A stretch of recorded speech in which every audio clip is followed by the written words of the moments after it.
ಎಲ್ರಿಗೂ ನಮಸ್ಕಾರ. ನಾವು ಮನೆಗೆ ತರಕಾರಿ ಜೊತೆಗೆ ಸೌತೆಕಾಯಿ ತಗೊಂಡು ಬಂದಾಗ ಕೆಲವು ಸಾರಿ ಸೌತೆಕಾಯಿಗಳು ಕಹಿ ಇರ್ತವೆ. ಅದೇ ಥರ ಹೀರೆಕಾಯಿ ಕೂಡ ಇದ್ದಕ್ಕಿದ್ದ ಹಾಗೆ ಕಹಿ ಬರೋ ಸಾಧ್ಯತೆ ಇದೆ. ಯಾಕೆ ಹೀಗೆ? ಕಹಿ ಅದರೊಳಗಿನ ಗುಣ ಹೇಗೆ ಇಟ್ಕೊಂಡಿದೆ, ಅಥವಾ ಕಹಿ ಕೆಲವು ಮಾತ್ರ ಯಾಕೆ ಬರ್ತವೆ? ಇನ್ನೂ ನಮ್ಮಲ್ಲೊಂದು ಪದ್ಧತಿ ಇದೆ. ಅಂದರೆ ಸೌತೆಕಾಯಿನ ತುದಿಯನ್ನು ಹೆಚ್ಚಿಬಿಟ್ಟು ಅದನ್ನು ಉಜ್ಜಿ ಅದನ್ನು ಏನೋ ರಸ ತೆಗೆದು ಅದು ಕಹಿ ತೆಗಿತೀವಿ ಅಂತ ಅನ್ಕೋತಾರೆ. ಆದರೆ ಹಾಗೆ ಮಾಡಿದಾಗ ಕಹಿ ಹೋಗುತ್ತೆ ಅಂತೇನಿಲ್ಲ. ಆದರೆ ಅದೊಂದು ಪ್ರಾಕ್ಟೀಸ್ ನಮ್ಮಲ್ಲಿದೆ. ಹೀಗೆ ಕಹಿ ತನ್ನೊಳಗೆ ಇಟ್ಕೊಂಡು ಸಿಹಿಯಾಗಿರೋದು ಹೇಗೆ, ಅಥವಾ ಕಹಿ ಯಾಕೆ ಬಂತು ಅನ್ನೋದು ಬಹಳ ಇಂಟ್ರೆಸ್ಟಿಂಗ್ ವಿಷಯ. ಇದೊಂದೇ ಅಲ್ಲ, ಇದರಲ್ಲಿ ತುಂಬಾ ಸಿಹಿಯಾಗಿರೋ ಕೆಲವು ಅದರ ಸಂಬಂಧಿಗಳಿದೆ. ಉದಾಹರಣೆಗೆ ಕಲ್ಲಂಗಡಿ ಅಥವಾ ಸಿಹಿ ಸೌತೆ, ಇವು ಅದೇ ಕುಟುಂಬಕ್ಕೆ ಸೇರಿಯೂ ಕೂಡ ತುಂಬಾ ಸಿಹಿಯಾಗಿದ್ದಾವೆ. ಇದೇ ಕುಟುಂಬದಲ್ಲಿ ಸುಮಾರು 1,000 ಪ್ರಭೇದಗಳಿದ್ದಾವೆ. ನಮಗೆ ಸಾಮಾನ್ಯವಾಗಿ ನಾವು ತಿನ್ನುವಂತಹ 20-30 ತರಕಾರಿಗಳು ಕೂಡ ಬೇರೆ ಬೇರೆ ಪ್ರಭೇದವು. ಇನ್ನು 1,000 ಪ್ರಭೇದಗಳಲ್ಲಿ ಸುಮಾರು 800ರಷ್ಟು ತುಂಬಾ ಕಹಿಯಾಗಿರುವಂತಹ ಬಳ್ಳಿಗಳು. ಈ ಕುಟುಂಬವನ್ನು ಕುಕುರ್ಬಿಟೇಸಿಯೆ ಅಂತ ಕರೀತಾರೆ. ಈ ಕುಕುರ್ಬಿಟೇಸಿಯ ಕುಟುಂಬದಲ್ಲಿ ಸುಮಾರು 1000 ಪ್ರಭೇದಗಳು ಇದ್ರೆ ಅದರಲ್ಲಿ 100-200 ಸಾಧಾರಣ ಸಿಹಿ ಅಥವಾ ಕಹಿ ಕಡಿಮೆ ಇರತಕ್ಕಂಥವು ಅಥವಾ ಸಪ್ಪೆ ಇರತಕ್ಕಂಥವು ಇದಾವೆ. ಉದಾಹರಣೆಗೆ ಕಲ್ಲಂಗಡಿ ತುಂಬಾ ಸಿಹಿ, ಬನಸ್ಪತ್ರೆ ಅಥವಾ ಕರ್ಬೂಜ ತುಂಬಾ ಸಿಹಿ. ಅದೇ ಕುಟುಂಬಕ್ಕೆ ಸೇರಿದಂತಹ ಹಾಗಲಕಾಯಿ ಕಹಿ. ಅದೇ ಕುಟುಂಬಕ್ಕೆ ಸೇರಿದಂತಹ ಚೌಚೌ ಅದು ಕಹಿ ಬರೋದೇ ಇಲ್ಲ ಅದರೊಳಗಡೆ.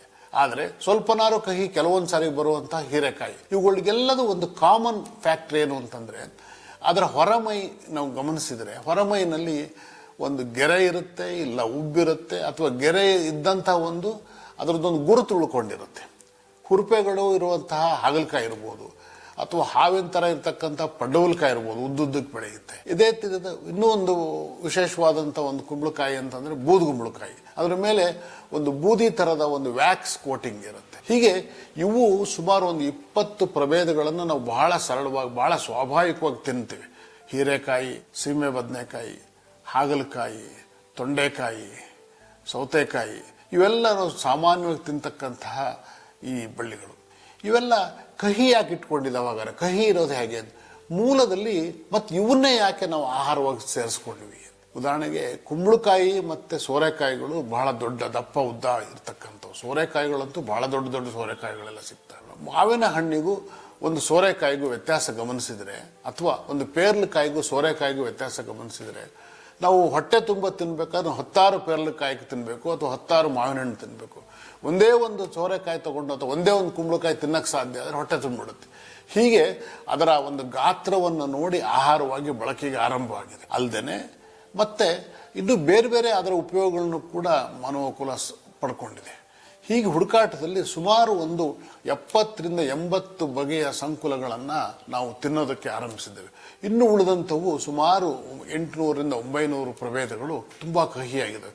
ಈ ಕಹಿ ಆಗಿದ್ದಾವೆ ಅಂತಂದ್ರೆ, ಆರಂಭದಲ್ಲಿ ತಮ್ಮನ್ನು ತಾವು ರಕ್ಷಣೆ ಮಾಡಿಕೊಳ್ಳೋದಕ್ಕೋಸ್ಕರ ಇವು ಕಹಿಯಾಗಿರ್ತಾ ಇದ್ವು. ಆ ಕಹಿಯಾಗಿದ್ದಂತಹ ಸಂದರ್ಭದಲ್ಲಿ ಎಷ್ಟು ಕಹಿ ಅಂತಂದ್ರೆ, ಅವನ್ನೇನಾರು ತಿಂದ್ರೆ ಸಣ್ಣ ಪುಟ್ಟ ಜೀವಿಗಳು ಸತ್ತೇ ಹೋಗ್ತಾ ಇದ್ವು, ಅಥವಾ ಏನಾದ್ರು ತೊಂದರೆಗೆ ಅನುಕೂಲ ಆಗ್ತಾ ಇತ್ತು. ತುಂಬಾ ದೊಡ್ಡದಂತ ಆನೆ, ಜಿರಾಫೆ ಅಥವಾ ಡೈನೋಸಾರ್ಗಳು ಇವನು ತಿಂದು ಬದುಕ್ತಾ ಇದ್ವು. ಒಂದು ಕಾಲದಲ್ಲಿ ಡೈನೋಸಾರ್ಗಳನ್ನು ಸಾಕಿದ್ದಕ್ಕೆ ಹೆಲ್ಪ್ ಆಗಿರುವಂತಹದ್ದೇ ಈ ಕುಂಬಳಗಳ ಜಾತಿಯ ಕುಟುಂಬ.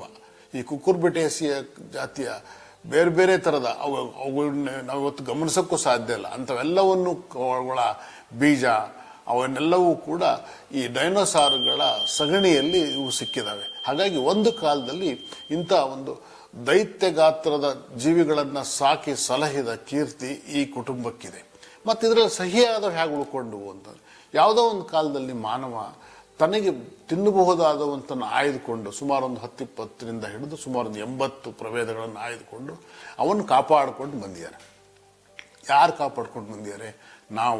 ನಮ್ಮ ದೇಶನ, ಅಮೆರಿಕಾನ, ಯಾವುದು ಅಂತ ಗಮನಿಸಿದ್ರೆ ಇದಕ್ಕೊಂದು ತಂದೆ ಆದ ವಿಶೇಷತೆಯನ್ನು ಗಮನಿಸ್ಕೊಂಡಿದೆ. ಅಂದ್ರೆ ಇದು ಯಾವುದೋ ಒಬ್ಬ ವ್ಯಕ್ತಿಯ ಅಥವಾ ಒಂದು ಮಾನವ ಸಂಕುಲದ ಕಾರಣಕ್ಕೆ ಹಂಚಿಲ್ಲ. ತಾನೇ ಬೇರೆ ಬೇರೆ ಖಂಡಗಳಿಗೆ ಇದು ಹಂಚಿ ಹೋಗಿದೆ. ಉದಾಹರಣೆಗೆ ಬಹುಪಾಲು ಈ ಸಂಕುಲದ ಈ ಪ್ರಭೇದಗಳು ಅಥವಾ ಈ ಕುಕುರ್ಬಿಟೇಸಿಯೆ ಕುಟುಂಬದ ಪ್ರಭೇದಗಳು ಆಫ್ರಿಕಾದಲ್ಲಿ ಇದರ ಆರಿಜಿನ್, ಇದರ ಒಂದು ಮೂಲ ಸ್ಥಾನ. ಆಫ್ರಿಕಾದಿಂದ ತಾವೇ ಸ್ವತಃ ಬೇರೆ ಬೇರೆ ಕಾರಣಗಳಿಗೆ ಸಾಗರಗಳ ಕರೆಂಟ್ಗಳ ಮೂಲಕ ಮತ್ತೆನ್ಯಾವುದೋ ಗಾಳಿ ಅಥವಾ ನೀರಿನ ಮೂಲಕ ಹರಿದು ಹಂಚಿ ಹೋಗಿ ಆಫ್ರಿಕಾದಿಂದ ಅಮೆರಿಕವನ್ನು ತಲುಪಿ ಅಲ್ಲಿ ಸೋರೆಕಾಯಿಗಳು, ಅಲ್ಲಿ ಕುಂಬಳಕಾಯಿಗಳು ಇವತ್ತಿವೆ. ಅವು ಅಲ್ಲಿವೇನೋ ಅನ್ನುವಷ್ಟು ಆಗ್ಬಿಟ್ಟಿವೆ. ಹಾಗಾಗಿ ಸುಮಾರು 10 ರಿಂದ 20 ಸಾವಿರ ವರ್ಷಗಳ ಹಿಂದೆನೆ ಅಮೆರಿಕ ತಲುಪಿವೆ. ಅವು ಆಫ್ರಿಕಾದಿಂದ ಅಮೆರಿಕ ತಲುಪಿವೆ, ಆಫ್ರಿಕಾದಿಂದ ಏಷ್ಯಾಕ್ಕೆ ಬಂದಿವೆ, ಆಫ್ರಿಕಾದಿಂದ ಆಸ್ಟ್ರೇಲಿಯಾ ಕಡೆ ಹೋಗಿವೆ.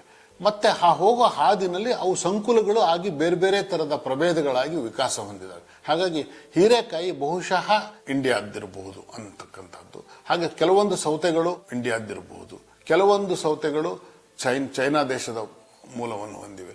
ಹೀಗೆ ಆದರೆ ಇವುಗಳೆಲ್ಲವೂ ಕೂಡ ತಾನೇ ಒಂದು ಬಳ್ಳಿ ಸ್ವತಃ ವಲಸೆ ಹೋಗಿ ಬೇರೆ ಬೇರೆ ಪ್ರಭೇದಗಳಾಗಿ ಮಾನವ ಕುಲಕ್ಕೆ ಸಹಾಯ ಮಾಡುವಂಥದ್ದು ಬೆಳೆಗಳಾಗಿ ಉಂಟುಕೊಳ್ಳಿ. ಮತ್ತು ಇವೆಲ್ಲವೂ ಸಹ ಹೆಚ್ಚು ಪಾಲು ಬಳ್ಳಿಗಳು. ಮತ್ತು ಬಳ್ಳಿಗಳು ಹೆಂಗಿರ್ತವೆ ಅಂತಂದ್ರೆ, ನೀವು ಅದನ್ನು ಬಳ್ಳಿ ನೋಡಿದ್ರೆ ಅಥವಾ ಬಳ್ಳಿ ಒಳಗೆ ಹಾದು ಹೋದ್ರೆ ಒಂದು ರೀತಿಯ ದಪ್ಪನಾದ ಒಂದು ಬಟ್ಟೆ ಒಳಗಡೆ ಹಾದು ಹೋದಂಗಿರುತ್ತೆ. ಅವುಗಳ ಮೈಯೆಲ್ಲ ರೋಮಪೂರಿತವಾಗಿರುತ್ತೆ. ಮತ್ತೆ ಅದೇನಾದ್ರು ಹೂ ಬಿಟ್ಟಿದ್ರೆ ಹೂವನ್ನ ನೋಡದೇ ಇರೋಕೆ ಸಾಧ್ಯನೇ ಇಲ್ಲ. ಹೂವು ಎಷ್ಟು ಆಕರ್ಷಕವಾಗಿರುತ್ತೆ ಅಂತಂದ್ರೆ ಅದಕ್ಕೊಂದು ರೇಡಿಯಲ್ ಸಿಮಿಟ್ರಿ ಇರುತ್ತೆ. ರೇಡಿಯಲ್ ಸಿಮಿಟ್ರಿ ಅಂದ್ರೆ ತ್ರಿಜ್ಯೀಯ ಸಮ್ಮಿತಿ. ಅಂದ್ರೆ ರೇಡಿಯಲ್ ಸಿಮಿಟ್ರಿ ನೋಡಿದ ತಕ್ಷಣ ನಿಮ್ಮನ್ನು ಅಟ್ರಾಕ್ಟ್ ಮಾಡೋದು. ಸಾಮಾನ್ಯವಾಗಿ 5 ದಳಗಳಿದ್ರೆ ಬಿಳಿ ಬಣ್ಣ, ಹಳದಿ ಬಣ್ಣ, ಕೆಲವೊಂದು ಕೆಂಪು ಬಣ್ಣದ ಹೂಗಳು, ಮತ್ತೆ ಅದರ ಬಳ್ಳಿಯ ಒಂದು ಆಕರ್ಷಕವಾದಂತಹ ಒಂದು ಟೆಂಡ್ರಿಲ್ ಅಂದ್ರೆ ಒಂದು ಮುಗುಳು ಇರುತ್ತೆ. ಅದು ಬಳ್ಳಿ ಬೆಳೆಯೋದಕ್ಕೆ ಸಹಾಯ ಮಾಡುತ್ತೆ. ಈ ತರದ ಒಂದು ಬೆಳವಣಿಗೆಯನ್ನ ಹೊಂದಿರತಕ್ಕಂತಹ ಬಳ್ಳಿಗಳಲ್ಲಿ ಕುಕುರ್ಬಿಟೇಸಿಯೆ ಕುಟುಂಬದ ಬಳ್ಳಿಗಳು ಬಹಳ ವಿಖ್ಯಾತವಾದವು. ಮತ್ತೆ ಆಕರ್ಷಕವಾದಂತಹ ಹೂಗಳನ್ನಿರುವಂಥವು.